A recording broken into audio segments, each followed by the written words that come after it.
अस्सलामु अलैकुम दोस्तों। औज़ु बिल्लाहि मिनश शैतानिर रजीम, बिस्मिल्लाहिर रहमानिर रहीम, नहमदुहु व नसल्ली अला रसूलिहिल करीम, अम्मा बाद। मेरा नाम तनवीर ज़फ़र है और मैं बिहार का रहने वाला हूँ। तो ज़ाहिर है कि मैं इस लोकसभा इलेक्शन के बारे में कुछ गुफ्तगू करने आया हूँ और बिहार के ताल्लुक़ से ही बात करूँगा। कल 1 अप्रैल थी और हमारे कुछ दोस्तों ने हमें एक वीडियो शेयर किया, हमें मौसूल हुआ, जो रिकॉर्ड किया गया था। मोहम्मद अदीब साहब ने रिकॉर्ड किया था, जो अलीगढ़ मुस्लिम यूनिवर्सिटी से भी पढ़ चुके हैं और राज्यसभा के एमपी भी रहे थे, और समाजवादी पार्टी और इन सब के गठबंधन से, कांग्रेस के गठबंधन से और तमाम जो एक सेकुलर धड़ा, जो तथाकथित सेकुलर धड़ा है, उस पार्टियों के समर्थन से वो राज्यसभा में आए थे। कहने का मतलब यह है कि उन्होंने जो नक्शा खींचा है सन 19 के हिंदुस्तान में जो मुसलमानों के हालात हैं, ये हालात सन 1952 के हालात जैसे हैं कि मुसलमानों के जो हालात 1952 में थे कि 1947 में पार्टीशन के बाद लोग चले गए और गांधी जी और मौलाना आज़ाद और जो सेकुलर लोग थे उस वक्त के, उनके ईमा पे, उनके कहने पे लोग यहाँ पे इन्होंने कहा कि चलो भाई, मैं साझी विरासत के साथ यहाँ रहूँगा और हम सारी चीज़ों को अपना एंजॉय करेंगे, एक सेकुलर कंट्री होगा। ठीक है, आपकी मैं बात मानता हूँ कि सन 1952 जैसे हालात थे जैसा कि आप कह रहे हैं, लेकिन ऐसा प्रतीत होता नहीं है, क्योंकि मैं भी अपना होश संभाले, मुझे भी तकरीबन मैं 1980 के दशक से मैं मुस्तकिल तौर पे सियासत को देख रहा हूँ और एनालाइज करता हूँ आज की तारीख़ में कि बचपन से लेकर के आज तक हमने क्या देखा है। हमें याद है कि जब लालू यादव जब हुकूमत में आए थे तो उसके बाद से लेकर के फिर कैसे सियासी हालात बिहार के बदलते गए, किस तरीके से जो है एक राजनीति जो है, जो एक पॉलिटिकल सिस्टम था, जो पहले एक पॉलिटिक्स हुआ करती थी, एक राजनीतिक पार्टी हुआ करती थी, उसके बाद से धीरे धीरे धीरे धीरे ये आकर के धर्म और इस पे आकर के टिक गई, जातिवादी राजनीति पे आकर के टिक गई। जातिवादी राजनीति पे आकर के कास्ट सिस्टम पे, पॉलिटिकल जो हमारा सिस्टम था इंडिया का, वो बिहार में ख़ास तौर पे आकर के कास्ट सिस्टम पे आकर के शिफ्ट हो गया। आप अदीब साहब, आपने ये बात कही कि जो है मुसलमानों के हालात बहुत बुरे हैं। हो सकता है बुरे हों, लेकिन मैं ये समझता हूँ कि शायद 2013 से पहले, 2014 से पहले मुसलमानों के हालात ज़्यादा बुरे थे। तभी आकर के सन 2007 में सच्चर कमेटी की रिपोर्ट आई। आप ही के जो इंडिया गठबंधन के जो कांग्रेस की सरकार थी, जो यूपीए की सरकार थी, उस यूपीए की सरकार ने ही कंस्टिट्यूट किया था, मनमोहन सिंह ने कंस्टिट्यूट किया था सच्चर कमेटी, और सच्चर कमेटी में रिपोर्ट दी कि मुसलमानों की हालत एक जो है ना, हरिजन से भी बदतर हो चुकी है। 2007 के बाद से, उसके बाद से लेकर के सच्चर कमेटी नाफिज करो, सच्चर कमेटी नाफिज करो का एक सिलसिला, एक जो है ना पूरी भीड़ चल पड़ी और कितने सेमिनार, सिंपोजियम किए गए। उसके बाद से लेकर के फिर आपको जो है कितने पैसे उस पर खर्च किए गए। उसके बाद से सन 2013-14 आते हैं। सन 2013 में फिर केजरीवाल का उदय होता है, इंडिया अगेंस्ट करप्शन लेकर के आ जाते हैं। फिर मुसलमान वहाँ भी लेकर के नारा लगाते हैं कि साहब करप्शन फ्री हो जाएगा तो मुसलमान को ये फ़ायदा होगा, वो फ़ायदा होगा, सारा एकदम सारा निज़ाम बदल जाएगा हिंदुस्तान का। और आज की तारीख़ में, आज 2 अप्रैल है जब मैं वीडियो रिकॉर्ड कर रहा हूँ, आज की तारीख़ में देखिए कि जनाब केजरीवाल साहब कहाँ तशरीफ़ फरमा हैं। तो जनाब, ये 1952 वाले जो हालात जो आपने नक्शा खींचा है और जिस तरीके से मुसलमानों में जो एक भय, एक खौफ का माहौल पैदा करने की कोशिश करी है, मुझे लगता है कि जनाब ये आपको ज़ेब नहीं देता है, क्योंकि आपने वो तमाम सियासी ज़िंदगी आपने गुजार दिए हैं जो हिंदुस्तान में एक जो अलीगढ़ मुस्लिम यूनिवर्सिटी से फरागत के बाद जो एक सोच समझ रखने वाले जो लोग समझते थे कि गाँव देहात के लोग जो है, जो दूर दराज के लोग, जो लेस एजुकेटेड जो डिस्ट्रिक्ट है जो इंडिया का, वहाँ के लोग समझते थे कि अलीगढ़ की अगर कोई बात अगर कोई कह रहा है तो उसकी रहनुमाई अच्छी होगी। लेकिन जो 1952 का नक्शा आपने खींचा है, तो आप भी कहीं ना कहीं आप भी वोट की राजनीति कर रहे हैं। तो ये डर और खौफ का माहौल पैदा करके आप किसी तरीके से मुसलमानों को आप डरा करके, आप वोट को पोलराइज करके, मुसलमानों को आप चाहेंगे कि ड्राइव करके बैकपाइपर और हैमलिन की तरह आप इसको, एक जो बैकपाइपर और हैमलिन था, जो एक वो बजाता था, बांसुरी बजा करके चूहों को ले आकर के पूरे शहर से निकाल के रख दिया था, तो उसी तरीके से आप मुसलमान को भी उसी तरीके से ड्राइव करने की कोशिश कर रहे हैं। तो जनाब अदीब साहब, ये बताएं आप सबसे पहली बात कि आप 1980 के बाद से जो पॉलिटिकल सिस्टम बना है जो मुसलमानों का ख़ास तौर पे कि बाबरी मस्जिद का ताला खोलो, ताला बंद करो, उसके बाद बाबरी मस्जिद एक्शन कमेटी बनाई, उसके बाद से मुस्लिम पर्सनल लॉ बोर्ड आए। उस वक्त के जो लोग थे, जो भी सियासी लीडरान थे जो मुस्लिम पॉलिटिक्स करते थे, वो उस वक्त के अपने अंदाज में एक सेलिब्रिटी ज़िंदगी गुजार रहे थे, एक सेलिब्रिटी थे। सब इंतकाल कर चुके, जा चुके हैं। आज झेलना किसे पड़ रहा है? आज झेलना हमें पड़ रहा है। और 2014 के पहले का जो निज़ाम था, जो एक सियासत थी, और 2014 के बाद आप देख लीजिए आज 10 साल हो गए, बहुत ज़्यादा मुझे फ़र्क नहीं महसूस होता है।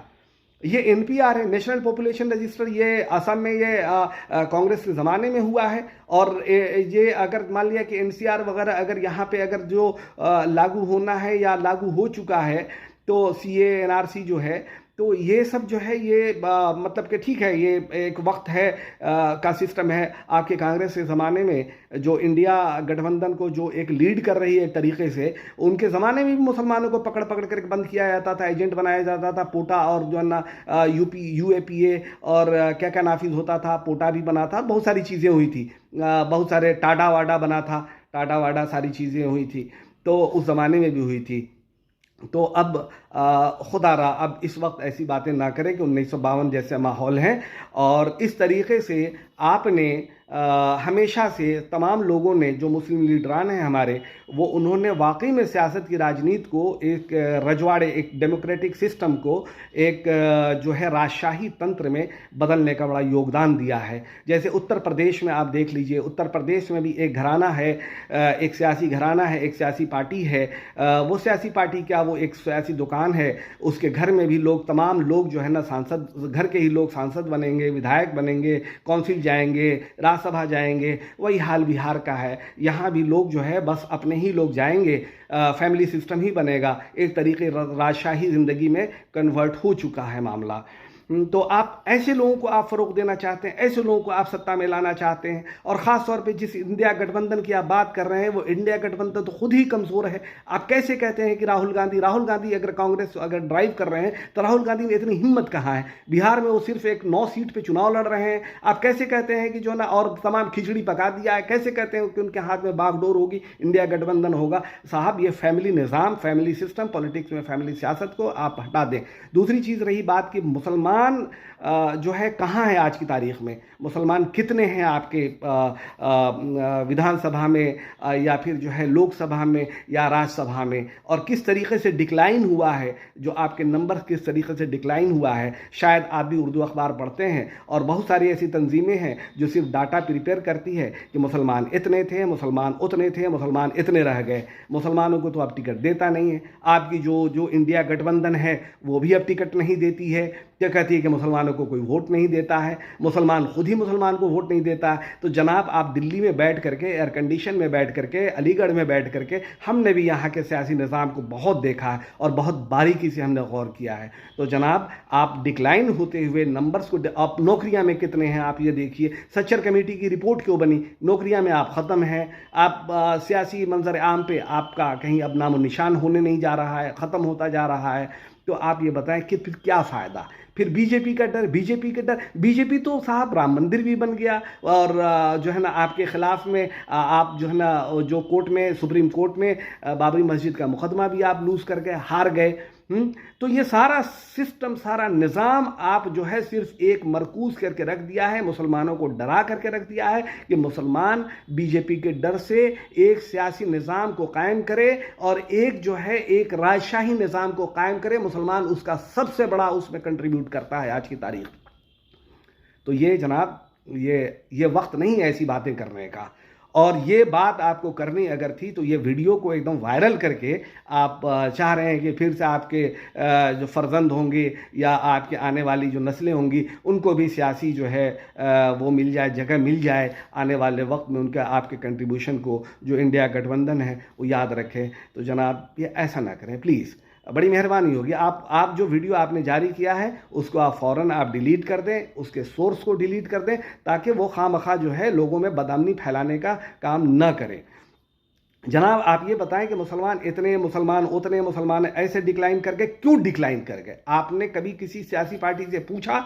और जो आपको जो भी सियासी पार्टी है, जो तथाकथित जो सेकुलर धड़ा है, वो धड़ा कहती है कि साहब जो है ना मुसलमान वोट दे, सिर्फ मुसलमान वोट दे, उनकी सत्ता में कोई हिस्सेदारी नहीं होनी चाहिए। और हिस्सेदारी कैसे देते हैं? अगर इक्का दुक्का अगर दे भी दिया तो मुझे लगता है कि शायद जो है पढ़े लिखे मुसलमानों के पास इतना पैसा नहीं है जो पैसा दे करके वो सीट खरीद सकें, टिकट खरीद सकें और फिर चुनाव में खर्च कर सकें। लेकिन वोट उनको फ्री में चाहिए, बिना किसी इसके। आप ये बताएं, आप मुसलमानों को जो भी दिया गया है, जो बिहार में जो काउंसिल दिया गया है, एमएलसी बनाए गए हैं, आप उनकी सलाहियत का अंदाज़ा लगा लीजिए, उनके एजुकेशनल बैकग्राउंड का अंदाज़ा लगा लीजिए। क्या वो ऐसे ही फ्री में उनको एमएलसी मिल गई है? ऐसे में क्या मतलब कि क्या जिन लोगों ने उम्र गुजार दी उस सियासी पार्टी में, जिस सियासी पार्टी को आप कह रहे हैं कि बिहार में, हम बिहार की बात कर रहे हैं, कि आप उसको मुसलमान जो है ना एक बाड़े में आकर के, एक जो है ना भेड़ बकरी की तरह आकर के सीधे वोट दे दे। आप ये बताएं कि मुसलमानों को क्या मिला है, रिटर्न क्या है?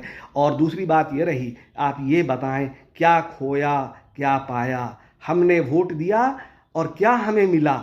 किस कॉस्ट पे हमें जो है ना, हम कहाँ हैं, कहाँ आ खड़े हुए हैं? तो जनाब खुदारा आप इस तरह से कन्फ्यूज़न और बदअमनी फैलाने की कोशिश ना करें। सियासत को सियासत की तरह से देखें, दूरअंदेशी से देखें। और मैं तो कहता हूं कि इस बार मैं किसी का पक्षधर नहीं हूं। मैं तो कहता हूं कि मुसलमान सीधा सीधा अपनी राह इख्तियार करे और खामोश हो जाए, इस इलेक्शन में खामोश हो जाए, किसी को वोट देने की ना वकालत न करे और न किसी को वोट देने की बात करे।